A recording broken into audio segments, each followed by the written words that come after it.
Hi, folks. This is Sean Hyman from the Logical Investor Newsletter, and I want to remind you of an article that I wrote. It's in the top stories section of the site. You scroll down a couple of articles, and it's the one about how these four stocks could affect your uh, portfolios and how they could cause them to sell off, meaning the broader market, not necessarily the stocks that we own in the Logical Investor portfolio, but could affect the S&P, Dow, NASDAQ, et cetera, the major indices and people's 401ks. And I give charts and graphs as to why, but I think it's good to note the stocks and the reasoning behind it because it's going to be very important in the days, weeks, and months ahead.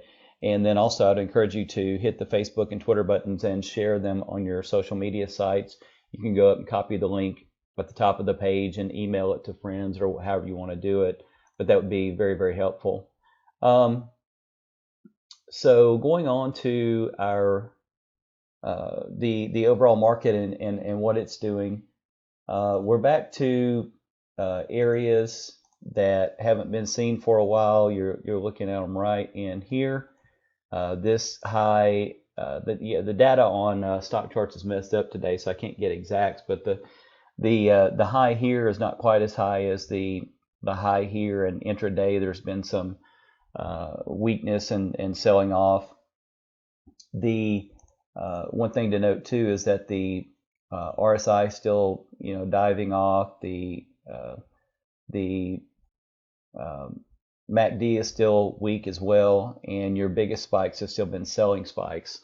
So, and there's been a lot of lack of volume here lately, even near these recent highs, and a lot of that is because a lot of the recent rally has been fueled by stock buybacks and algorithms and things like that, rather than most of the institutions out there. So, also you'll note that the price is very far away from the 200-week moving average as well, and so it poses its own, on serious risks out there.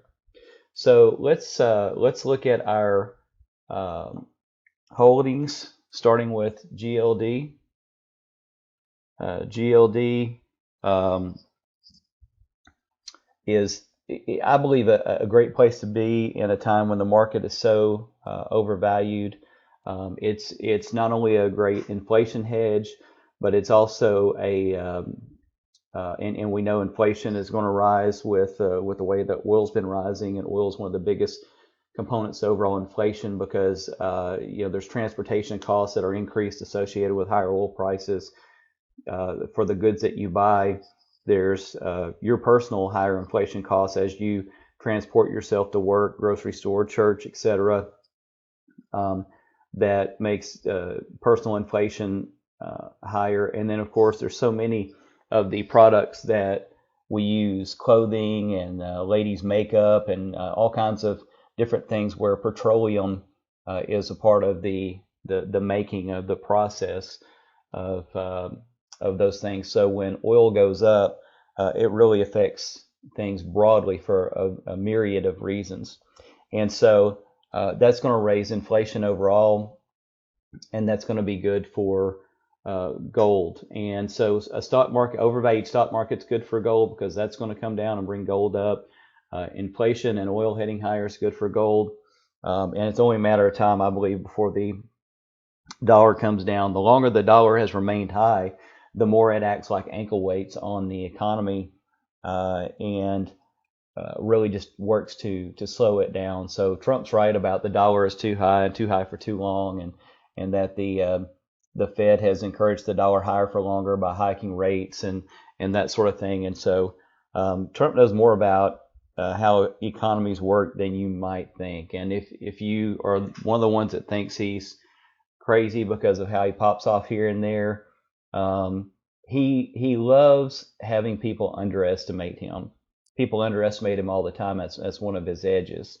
So if you're one of those people, you probably need to take a step back and see his track record and successes versus what you appear that you think that he is. And when the two don't seem to align, then you have to realize that a lot of that is tactic and strategy. So anyway, back to GLD, got a bullish golden cross here. It's had a three-way pullback closer to its moving average down, bounced off the bottom of a Bollinger Band. It's been oversold coming out of that, and we're not far from the next MACD buy signal. So very bullish there. Yeah, I think it's one of the best places somebody could be in the environment in which we're in. And matter of fact, let me just skip to silver. So much so that I wanted us to have another defensive position, which is silver, which had come above its 200-day moving average, and now is kind of hanging out around the day that moving average area. Had a golden cross here, three-wave pullback here, selling volume starting to die off, MACD starting to flatten and firm up a bit, RSI is coming out of oversold. So, and this is bounced off of a bottom Bollinger Band as well. I'm looking for this to head higher over time as well. And it doesn't mean that it can't head a little lower before it heads higher. Sure, anything like that can happen. But metals are looking good overall. Platinum as well. And again, we don't own platinum in this portfolio, although we do. Some of you do own it from previous portfolios. Platinum, as I pointed out on the site today, I think it was in the fundamentals news and charts section, that it's had a high, higher low, and higher high, and so we've got a couple of higher lows here, or a higher low here from here, a higher high here from here. So that's a good sign. Golden cross. So you've got gold, silver, and platinum firming up, and as metals are firming up, that's from institutional buying going in there broadly, and that is a negative sign for the overall broader stock market, but a good sign for our positions. Then you've got FXB. FXB has held up better than the euro against the dollar. We'll look at the euro. The euro has been hanging out towards its 52-week lows, which again I think it does well over time as the dollar has to go down lower. But the pound is as bad a news is out there with the pound in the UK. It's actually stronger and outperforming the euro against the dollar, and I think that's notable. We've already seen it run up above its 200-day, and now it's retesting the region around its 200-day moving average, having had a golden cross and three-wave pullback. I think fairly soon we'll start to see the next push higher, because this three-wave pullback has been going for a bit now. The MACD is probably not far from the next buy signal. Selling volume continues to die off and gets very dismal, so that's awesome. Makes it easier for the buyers to take back control. And then the RSI is oversold also. So again, very bullish there. These things will just have pullbacks along the way. We're in one. Pullbacks can easily be multi-month before you get ready for your next big surge higher. So again, nothing unusual there. Totally normal market mechanics. EWW has been flying high. Went from the 37s to the 47s or 8s. Again, some of their data is not showing some of the highs with some of the mess ups they're having intraday with the with some of their data on stock charts. But definitely a higher high here than here, higher low here than here. So that's good. So far anyway, it's holding above its 200-day moving average.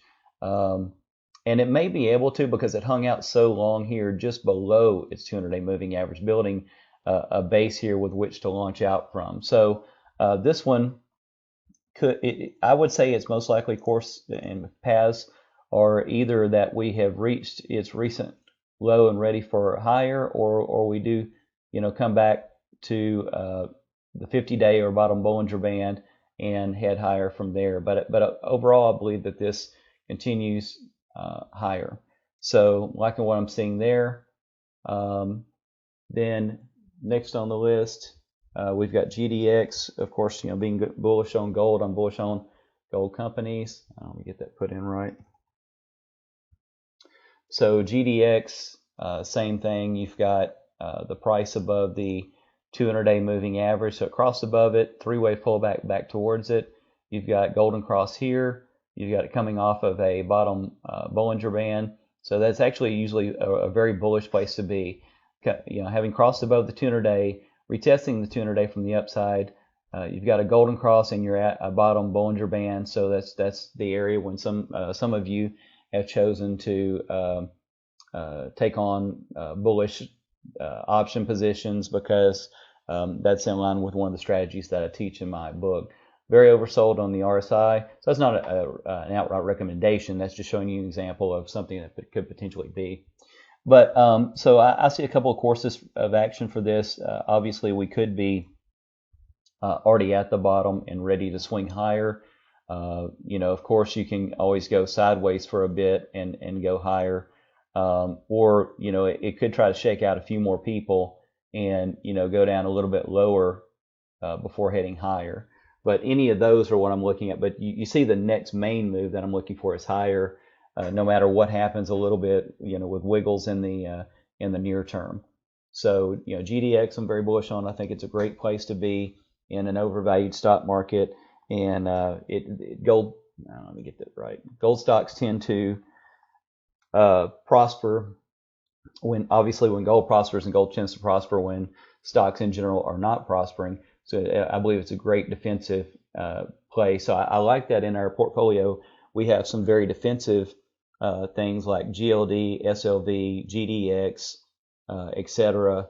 And then we've got some beaten down plays that will likely do much better than the overall market because institutional money will likely go and hide into them. Okay, so here's a funny one. So so this week, a few of you were shocked because this dropped like, I don't know, 11, 12, 13% as it gapped down in a day after near-term earnings announcements and slowdown in South Korea, etc. I've often said, and you've heard me say that upside volatility doesn't seem to bother anybody, but downside volatility seems to bother so many people. So this went up and I calculated out for the person the other day, I think it was like 44, 45% in just under 6 months. So wouldn't you say that's an unusual move? So if you can have unusual upside volatility, you should never think that your near-term pullback downside volatility should be any less unusual. So don't expect a 1 or 2 or 3% pullback when you've seen a 45% move higher. So just get that in your head. Also, when you note the history of a stock, and when you see that its history is extreme volatile moves, both up and down, again, that's another sign that you should reset your expectations. This is not a mature Dow blue chip stock. This is, a foreign stock that has quite a bit of gyrations depending on what all's going on all over the globe. But what I do like about it is that it's had a golden cross. It's had a three-wave pullback now. It's still got quite a bit of pessimism, but this pessimism that we've seen is not quite as great as it was right here. So I like that fact as well. We're back oversold on the RSI. With that said, this jolt, scares enough investors and traders that this could be the bottom, or we could come down a bit more before we see this head higher. So just know that can be the case, or we could come down, and we could plane out for a while before we head higher. I mean, anything like that's possible. But just know when I draw these lines down and literally not only describe the potential moves, but literally show them and draw them on the chart, don't be surprised then when you see that actually happen. So on this one, I've forewarned before any of this gapping down and correction even happened that, hey, we've seen this nice move upward. So don't be surprised when there's a decent sized pullback that can happen. It's one of the several scenarios that I've given you in previous weekly videos. It's also another reason why it's good for you to take the time to listen to each and every weekly video, because if you're not, you're getting out of touch and out of tune. And then when something happens like that, you're more apt to be shocked and more apt to make a dumb decision and sell or close something that would have no business needing to be closed as a result. So on LG Display, again, very, very bullish on this one. It's when you look at it long term, this one is known for very volatile moves. It's not just in the near term and what's happened, but all throughout its history.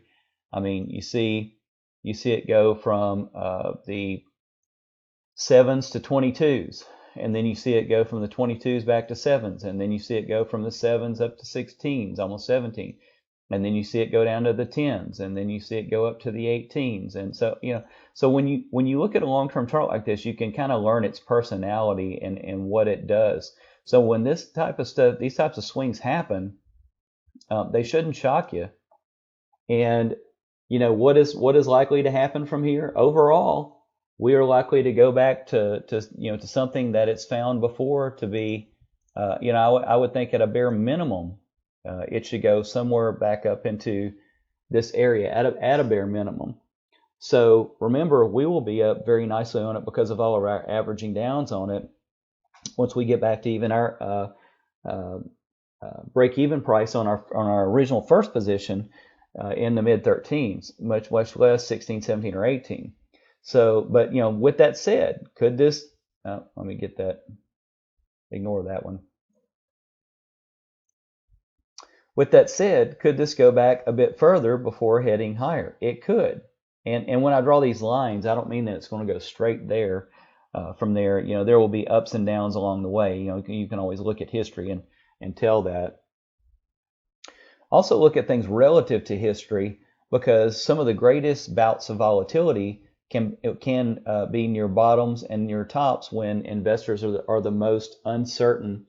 That they're they get squeamish about a potential top when something's run up so much, and they get squeamish and not knowing if something is the bottom, and so there's so much gyration and volatility near bottoms. So you would even be apt to see even more volatility in the 6s, 7s, and 8s, and quite a bit in the 16 to 18 realm, we'll call it, as well, as it gets to what's been historical highs over the last decade. So there's a lot of things you can note by just noting the long-term charts, the habits, the personalities, the ranges, the volatility, because again, nobody has problem with upside volatility. When this goes from 8 to 17, no problem, right? And it's unusual for something to go and have that big a percentage gain in such a short, year and a half period of time frame. But what scares them is the downside volatility. But if something can go up that easy, it can also go down that easy. And so it goes from 17s to 6s, and everybody freaks out, and then they're not expecting this to come because this came. But again, look back over history. This came, then this came. This came, then this came. This came, then this came. This came, then this came, etc. So it's in my opinion, this stock is obviously overdone here in the 6s and 7s. And it's possibly overdone again in the 16 to 18s, which is why we started with it, backed off of that, looking for what I believe will, can even eventually be an upside breakout out of this range, but that we were positioned to where initially, even if that did not happen and we came back down, we would have times to get in our average break-even prices to get them lower, so that even once it just comes back to what could be just a little above the midpoint to a little past the midpoint in this overall range, that we are very nicely profitable. So that's one of the advantages of averaging down. But just know, near term it can have a bumpy, volatile ride, and it could stay down for a bit before it rises. Also, you can note from the volatility, for instance, before this took off, it really spent about a half a year or so from June or July to just after the first of the year here, very volatile, gyrating back and forth before it really broke loose and went from the 8s to 17s. But it spent a lot of time between 8 and 10 or 11. Back here, it kind of did some of the same thing. Here was a little bit shorter. This one, when you combine the whole period of the last of each of these, it has that same feel of about a good 6-month feel here.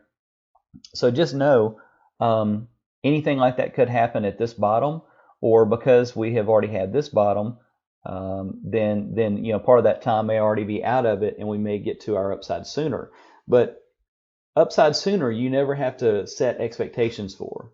That's like saying I'm gonna, if I said I was going to give you $1,000, do you have a problem with that? Of course, nobody ever has to have any type of proper expectation set to receive $1,000. But if somebody says I'm going to take $1,000 from you, that's a lot bigger emotional response to that's a negative, that's harder to deal with than somebody handing you $1,000. Well, same way in markets, is when markets are rallying upward, it's almost like the market handing you money, and if it does that even at a fast pace with a volatile upside, which this is known for. I mean, over a course of a year or two, things can change dramatically in the price of the stock, and that's been seen over and over and over again. Huge percentage gains within 24 months from bottoms. But it's the downside volatility that you have to correctly get in your head, that if something drops X amount, that if you listen to Warren Buffett talk, he will say volatility is our friend, volatility is a good thing, because volatility equals opportunity. If you have cash set aside, like I've taught you, then volatility equals opportunity. So if this had not come down, you would not have been able to get your averagings in for its next push up.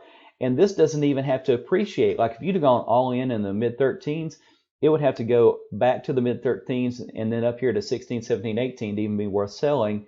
Whereas if you were averaged in at 13s and 10s and 7s or 8s or whatever, and it comes back to the mid 13s, and you're just back to your first entry point, your other two positions have gained so much to where your overall average between your three positions is up so nicely that the stock didn't ultimately even have to appreciate past your original entry point, and you made quite a bit of money, and you shorten your duration of the time with which you were in the investment, because the time it takes to go from 13 and back around to 13-ish is much shorter than the time it takes to go from 13 down and then back up to 16, 17, 18.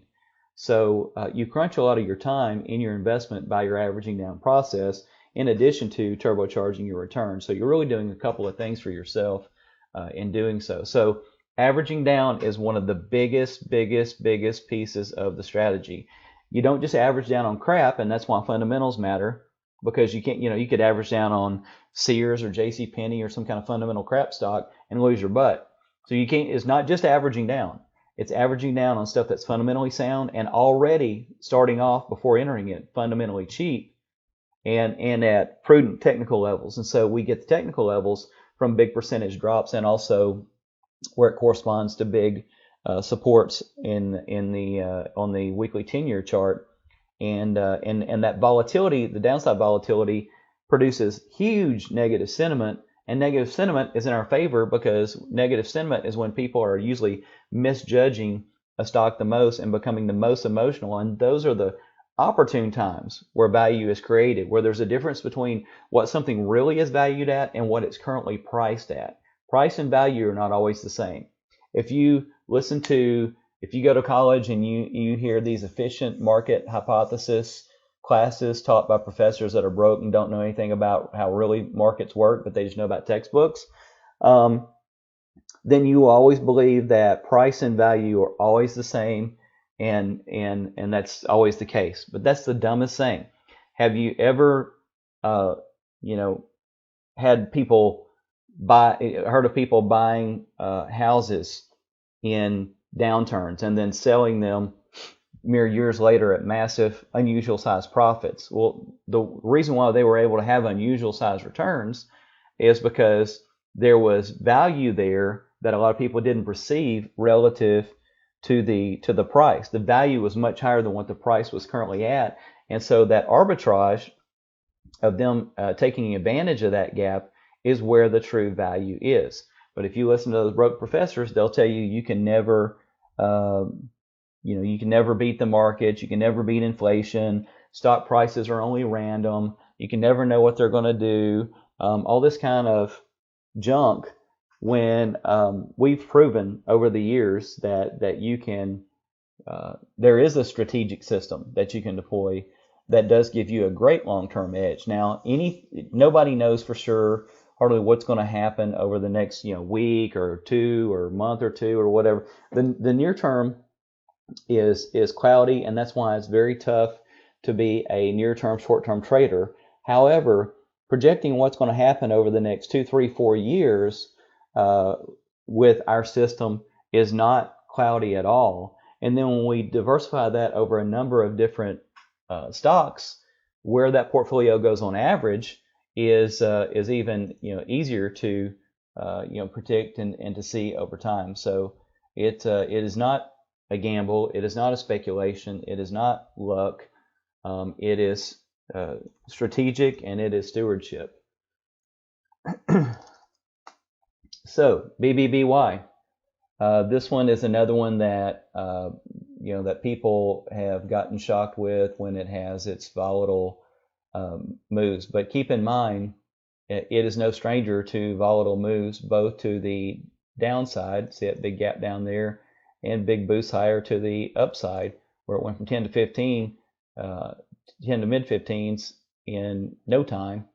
But again, people don't have a problem with upside volatility when something goes from 1035 to 1957 in the matter of a few months, but they have problems with downside volatility. So in other words, this gap up here from the 13s to 17s, that don't bother anybody. That's like the market handing you money.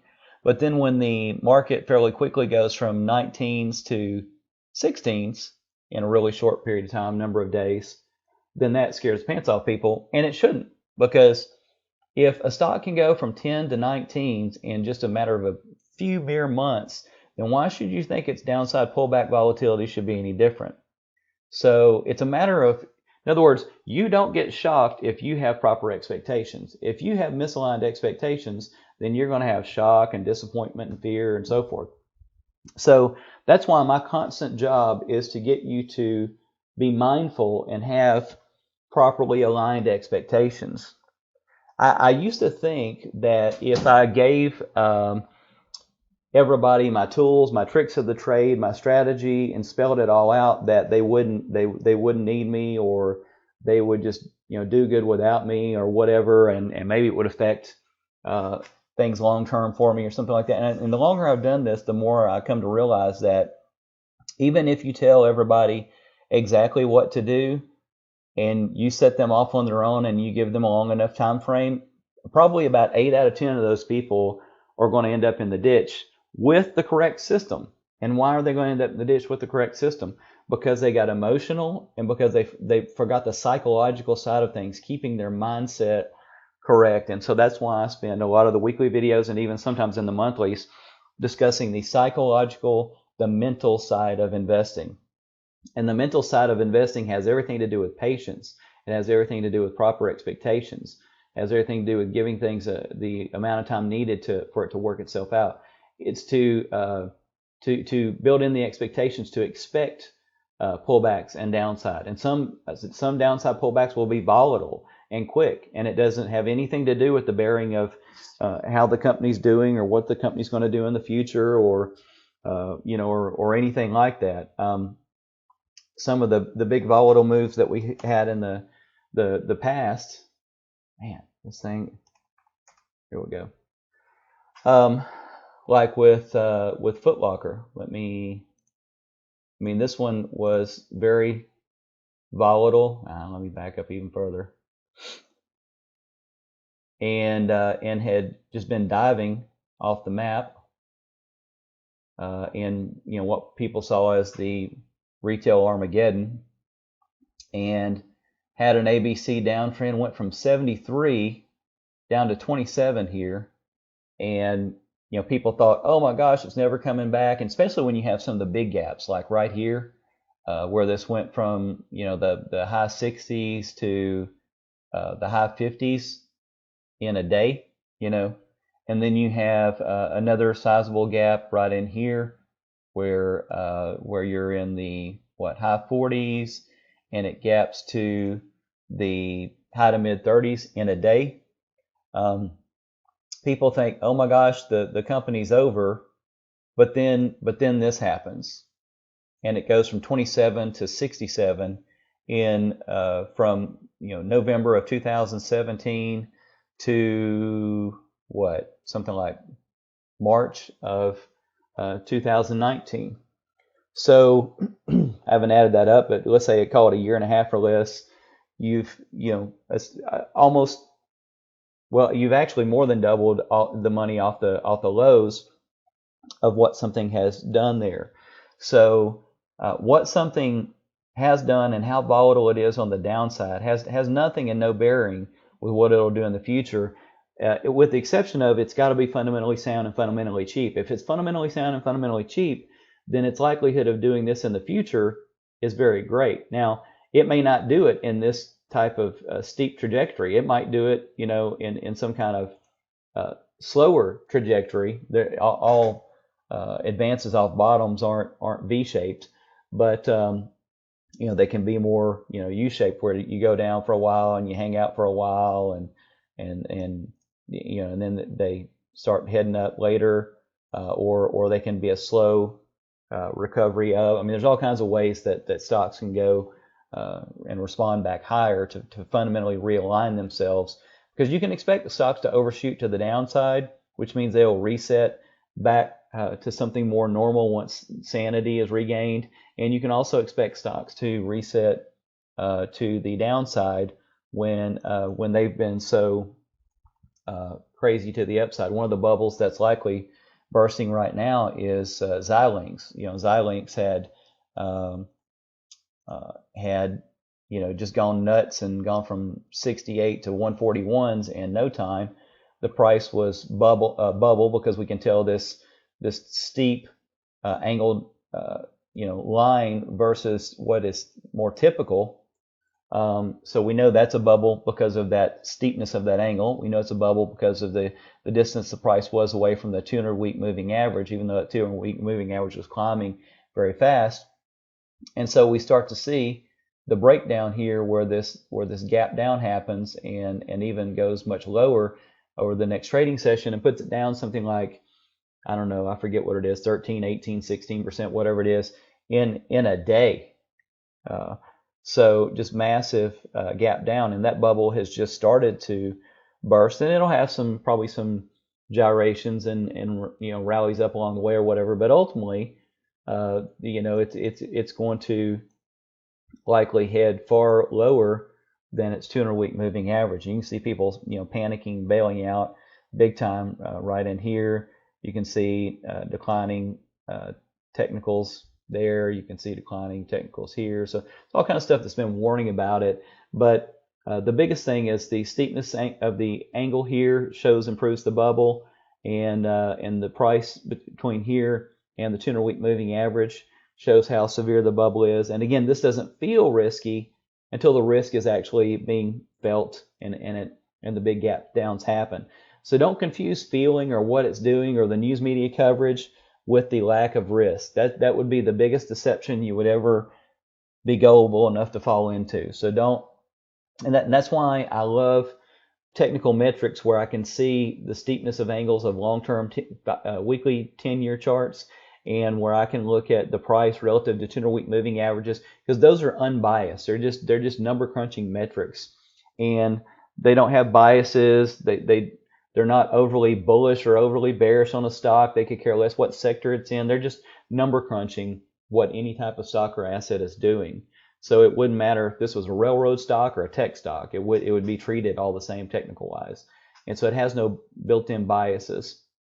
So it's always neutral, and it's always just spitting out observations on the chart that if you know what shows you risks on charts, then you can take advantage of that and make sure you're not in a bubble. You can make sure you're not in a crash of a bubble, etc.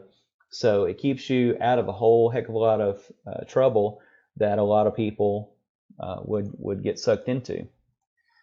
Okay, so BBBY, I don't know if I got finished with my thoughts on that or not, but the BBBY I'm very bullish on.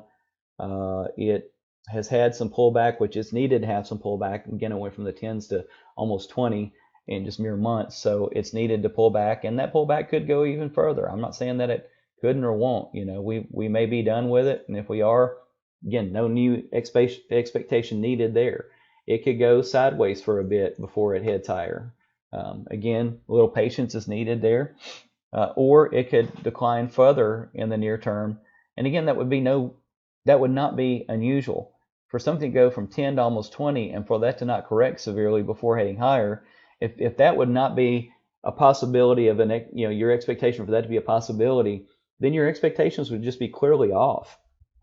So you can set expectations that might even be overdone, and if those expectations are beat or improved on, then there's no problem there. But where your expectations fall short is that some people, you can tell their expectation was for this to never pull back hardly at all, or if it was, for it to be some brief little bitty baby pullback, along the way, and that's ludicrous.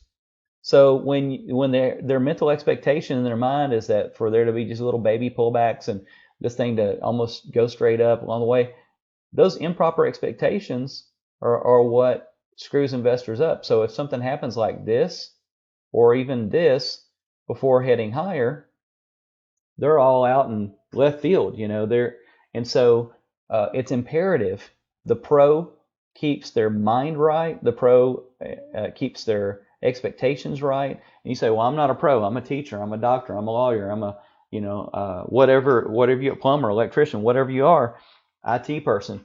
But you can get pro-like thinking because that's what I hand to you each and every week and each and every month through the monthly newsletter.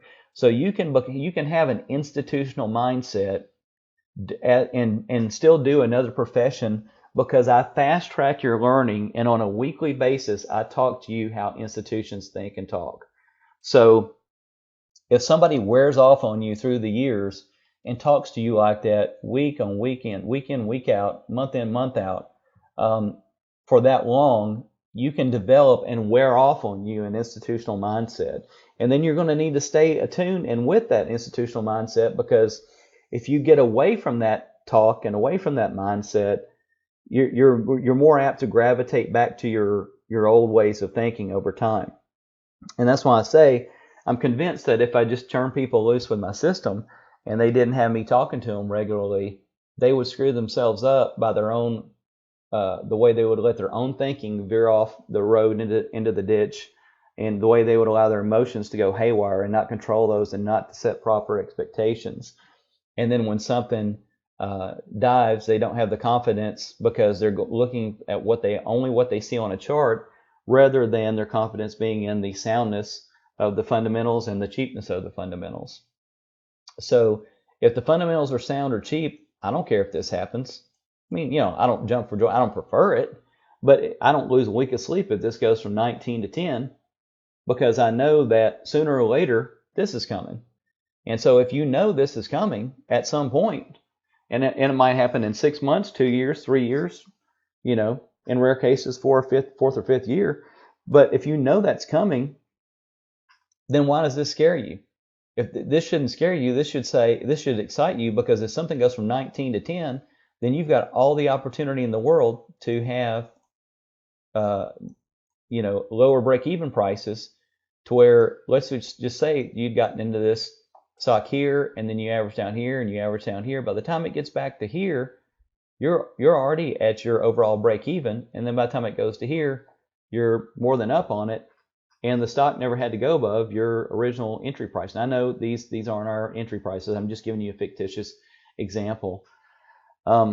So the stock doesn't even have to ultimately end up really going past your original entry point for you to profit, as long as you've averaged down, as long as you've been patient, as long as you've set expectations properly, and as long as you're around for the ride for it to come back to those levels. Now, of course, we know that they can and usually will appreciate far beyond our original entry levels, but the point is that with averaging down, they don't even have to for you to make an outsized return and to crunch your returns. Okay, so BBBY is done. Then we are going to CAJ. So here's another one.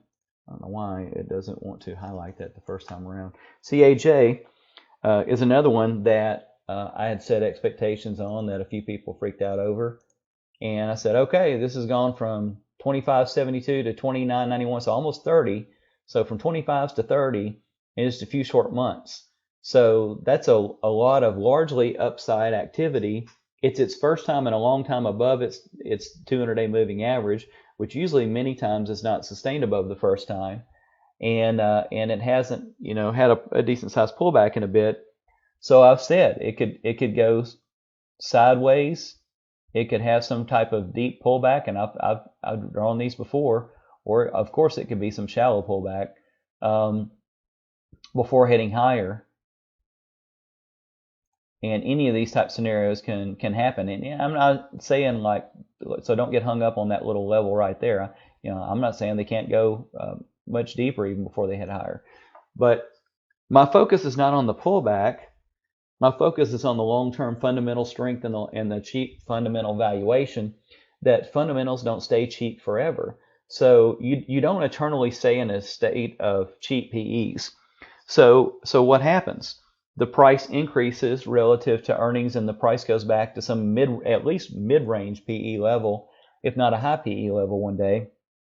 And so when you're able to hone it better with starting at a cheap PE, you get your averaging downs in, you use technicals and supports and long-term charts and negative sentiment to your advantage and things like that, you're more apt to crunch that time from a 5 to 10 year period down to our average holding time of 2 to 4 year period, with some of them being a little longer than that and some of them being a little shorter than that, because of the way that we have our strategy. And again, our strategy is not a one-faceted process. You will find that most institutions either focus mainly on fundamentals or either mainly focus on technicals.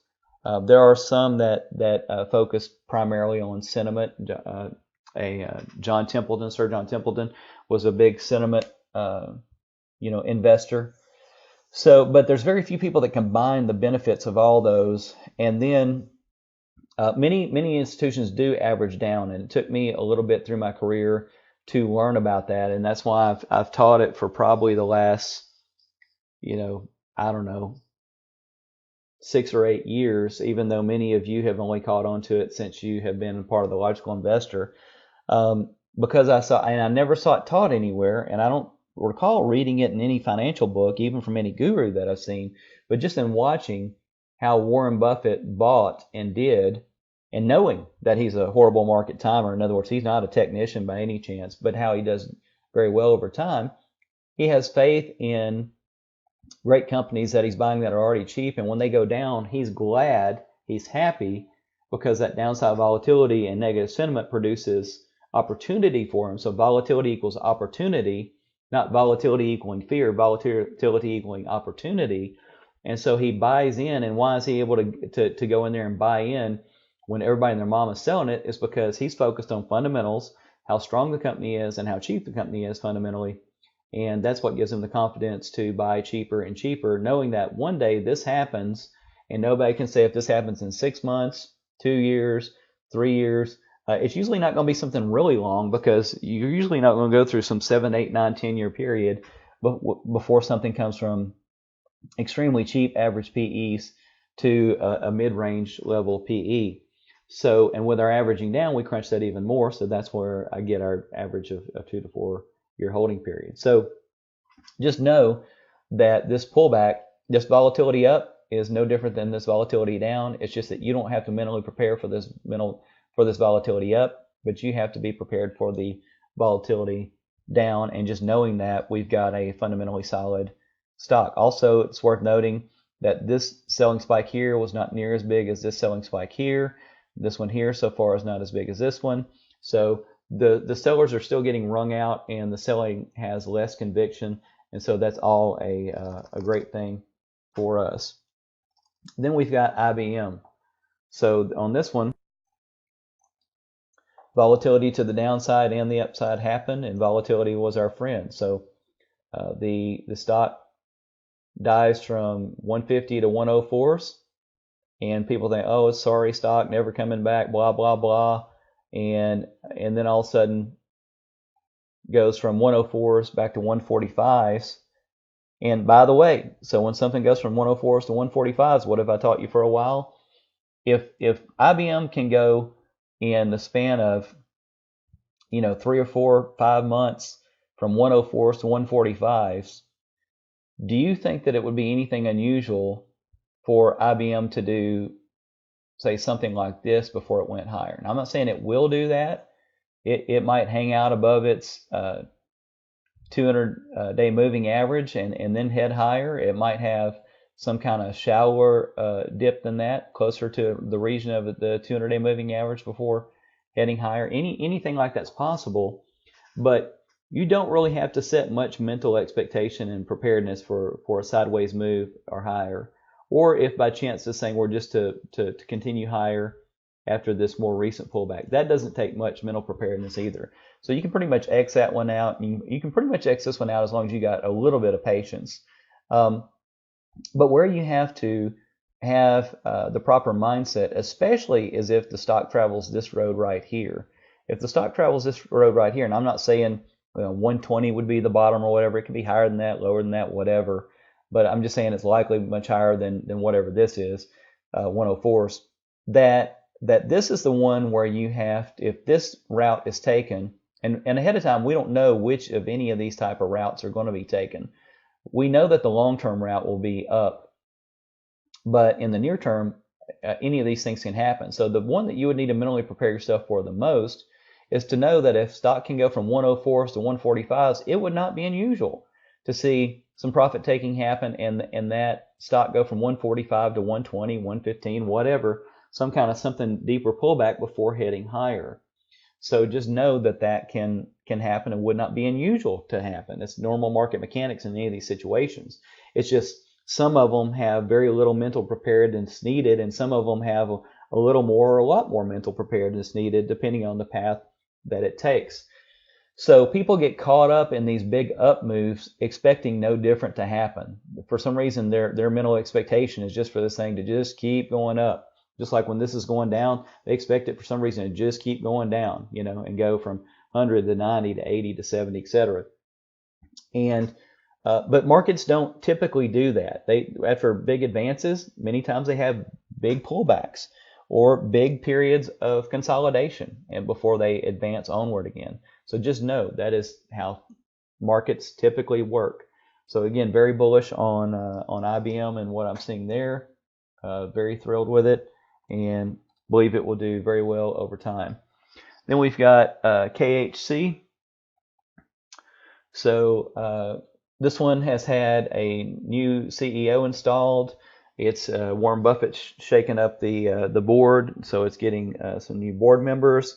So it's getting a fresh CEO, some fresh new board members, all kinds of positives for us. But I say the worst is likely behind the stock for the most part, because this selling spike here was massive, and that selling has just dived off the map big time.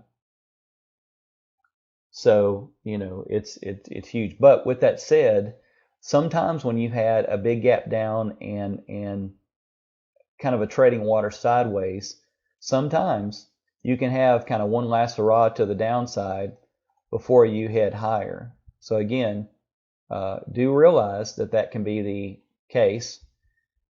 If this happens, it requires a little more patience. If this happens, it requires more mental expectancy set properly before that rebound happens. Again, if this goes up from here, almost no expectation or patience or anything required. It just so that's the path of least resistance for you mentally, psychologically. This one requires a little bit more. This one requires a lot more. But again, if you have your expectations set properly, this can be a walk in the park too. It really can. It's all on how you decide to make the mental journey. So I don't lose a week of sleep whether this goes this way, or this way, because I know ultimately it's going this way. Also realize that the first time when this gets back to the region of the 200-day moving average, it's probably not going to hold above it the first time. So that needs to be another mental expectation, that whether this rolls up to just below it, at it, or a little above it, your expectation should be that the first time that it hits it, and sometimes successive times too, but for sure the first time, that most of the times, probably 8-9 times out of 10, it's not going to retain and hold those regions.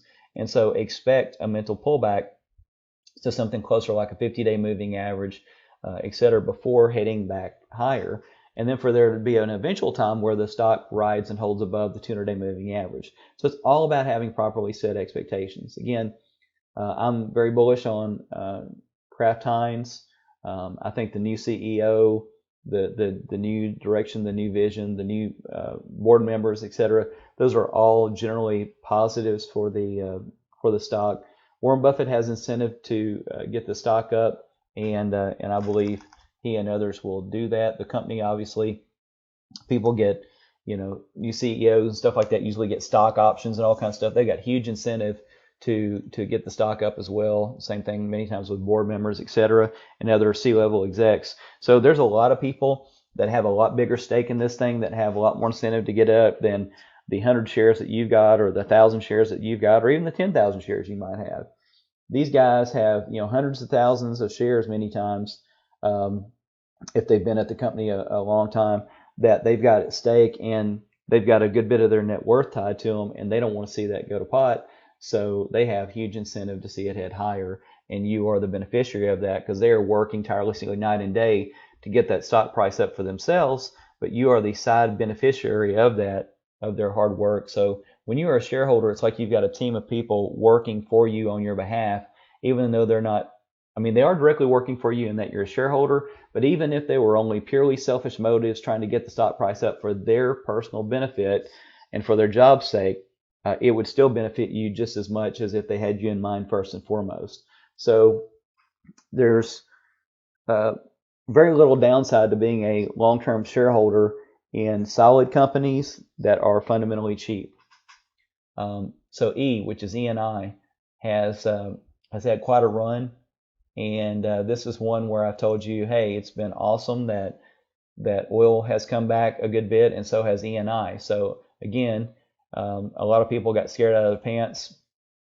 Now, we weren't in ENI for part of the fall, but shareholders before that, when ENI goes from 39s to 29s in a very short amount of time. And again, they think what is happening is what's going to happen, is reflective of what the company is ultimately worth and doing. So of course, when this happens, it mystifies them and goes from 29s back to 36s. But just know when that can happen in such a short amount of time, and the angle of this move so steep, just know with that kind of angle and that kind of upside volatility, again, it would not be strange at all if you had a good bit of downside volatility before heading back into more upside volatility. So just know that can be the case. Does it have to happen? No. Could this hang out sideways and then go higher? Sure. Could this be a shallow, pullback before heading higher? Sure. Any of that's possible. But this is the one that requires the most mental stamina and mental proper mindset and that sort of thing. This one takes a little bit. This one takes very little. This one takes nothing if it just goes, if it just kind of goes straight up from here. So just know that. But oil is continuing to be on the increase. Oil's looking good over time. That's going to be good for our stock. Matter of fact, let's go ahead and look at oil long term, so that you can see, because I don't always show the charts of oil. But oil had the big decline. You remember the crash from over 100 down to 26, and that's when gas got dirt cheap at the pump. But also we had a massive recession that was part of that as well. Then it goes from 26s to 76.90. So it basically triples off of its lows in just call it a 2 or 3 years time. So I knew that was overly bullish, and that the likelihood of it getting slammed at some point was huge, because the price had gotten so far from its 200-week moving average. So then when it got slammed, that's when I got interested in ENI, because it had gotten slammed and the sentiment had gotten bad again. So the sentiment had gotten very good right in here. And, it never fails when oil's been rallying for a good bit. I always have subscribers say, hey, shouldn't we be in oil stocks? Shouldn't we buy oil stocks? And my answer is no. What value is there to be had when everybody and their mom is excited about it and the news is reporting bullishly on it? What value is there to be had there? A company will at least be fair to overpriced at that point. But you let it get slammed, particularly when there's a quick slam, and oil goes from 76 to 42 in the fairly near term, just over 2 or 3 mere months, and the sentiment changes drastically for oil companies. A lot of faith is lost, and that is the time where you go and say, hey, who are the big guys? Who are the solid guys? Who are the ones that are trading cheap? have decent dividends, etc., that's the time when you get in them because the expectations are misaligned. There's value there to be had. You capitalize on their fear and them thinking volatility equals fear and volatility equals bad. We see volatility equals good, volatility equals opportunity. And because we are prepared, we're prepared because we have cash and we don't deploy all our capital at once, and we have an averaging down strategy, and we're not scared to step in and buy because we focus on fundamentals and the cheapness of those fundamentals rather than what the squiggles on the chart. And that's what gives us the confidence to step in there because we know what the actual company is and what the actual company is priced at fundamentally rather than just the near-term dive that's happened on the chart, because companies are mispriced at times, most definitely. And WTI crude was not really worth almost 115 a barrel here, and over time it's proved that. And WTI really wasn't worth 26 either, and over time it's proved that. The truth is usually somewhere there in the middle and not usually at either extreme. And here you hear people say oil's never coming back and it's dead, and here it's, oil's going up forever and it's just this bullish big move and so forth. And also oil is its own ankle weight and throwing off of those ankle weights on the economy, meaning that when oil is high for an extended period, like it was right up in here, and it was that way for a number of years, that's the ankle weight being strapped onto the runner right there. But then when it crashes from the 100, 115 area down to the 30s and 20s, down in here, that's when the ankle weights are taken off of the runner, and the economy in time is allowed to run very freely.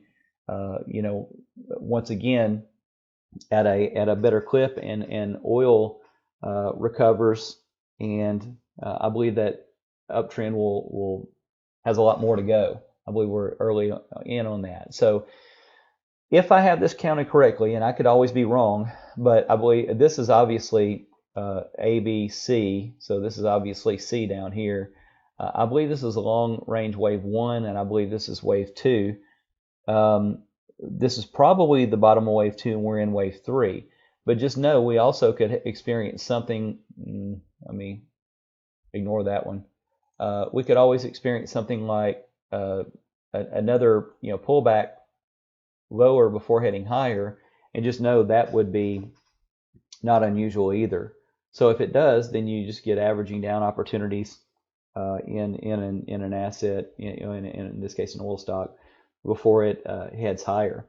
So, but I'm very bullish on oil and oil stocks, and believe they will do very well. And I'm glad that we are in ENI, and in the meantime, we get to enjoy the nice dividends. And of course, we've talked about silver already.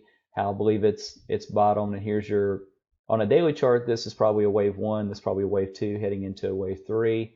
On the weekly chart,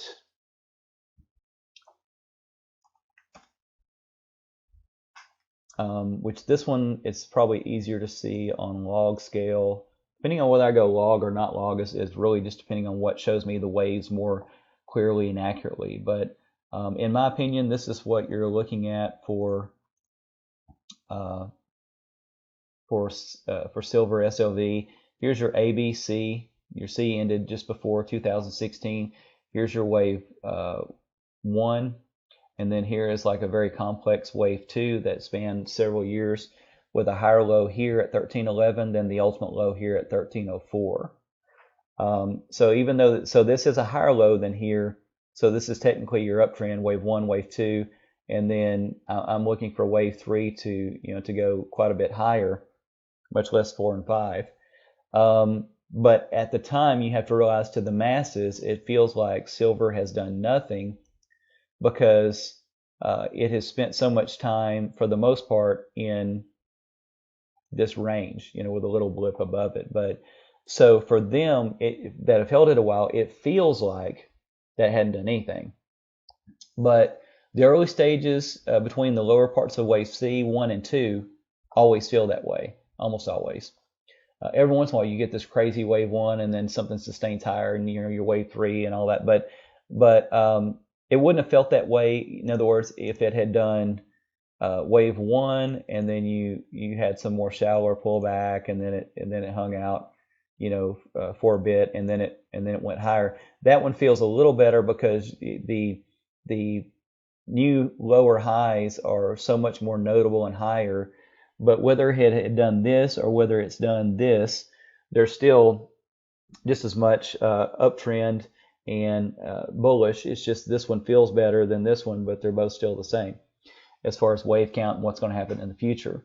So if I'm right, this is wave C, this wave 1, this wave, the completion of wave 2, and so we're in the early stage pullback of wave 3. So it's the early part of wave 3 there, and the first little pullback of it. So wave 3 of 3 is next, and that's usually where you get one of your bigger moves, and we could go from 14s to 16s to 18s, whatever, fairly quick. Maybe even 19 or 20 fairly quick. So, but ultimately, I'm looking for this to go and do very well. Again, this does not have to go very high for us to do very well percentage-wise on it. I mean, this can go from 14 to 17, 18, 19, whatever, and us do very well on it without it even going 22, 24 plus whatever. So I'm very pleased with where we are in it. Again, those that aren't astute into Elliott waves and the psychology of markets just see a downtrend in something that seems like it's been dead. But when you know that this is an ABC downtrend, that the bottom was here, that this wave 1, wave 2, and all this sentiment in all this area is very negative, by the way. So you won't hardly find any positive articles, hardly any upgrades, whatever, which analyst upgrades, downgrades don't mean squat to me. It'll all be a very bearish period because people remember this, and people have lived through this that are in silver, and there's no excitement to that. And so they're not since this has happened and this is happening, they're not looking for the day where this next up move happens. But things don't stay cheap for forever. The dollar doesn't stay elevated forever. Stocks don't stay elevated forever. Silver and gold don't stay down forever. And these technicals and Elliott waves help show us what is going to likely come in the future. So anyway, I'm very bullish about it. So while the overall broader market doesn't have such a pretty future, there are a number of ways in which we could take some very nice profits in those in the months when the stock market's heading lower. Because in time, now, our gold, silver, and gold stocks and stuff like that, they don't have to prosper at first when the market starts selling off, because anything and everything can initially sell off as like a knee-jerk reaction. Margin clerks can do margin selling in brokerage accounts, all kinds of stuff for people who are trading on margin. So there's all kinds of facets that can happen in the earlier stages of a bear market. But ultimately, through as that bear market matures, GLD, SLV, GDX should do real well, and we likely stand a chance of taking some profits there. And then some of these other value plays, we get extra averaging down opportunities. I don't say extra as in adding more than your 3 positions. I just mean if you haven't had all your 3 positions in your original and your 2 averagings, that you would be able to get those. And then I believe we'll see some nice eventual pops from them. And when they pop up, I believe they will outpace the market's recovery and do even better. So anyway, that's my thoughts for this week. Thanks so much for watching, and God bless. Bye-bye.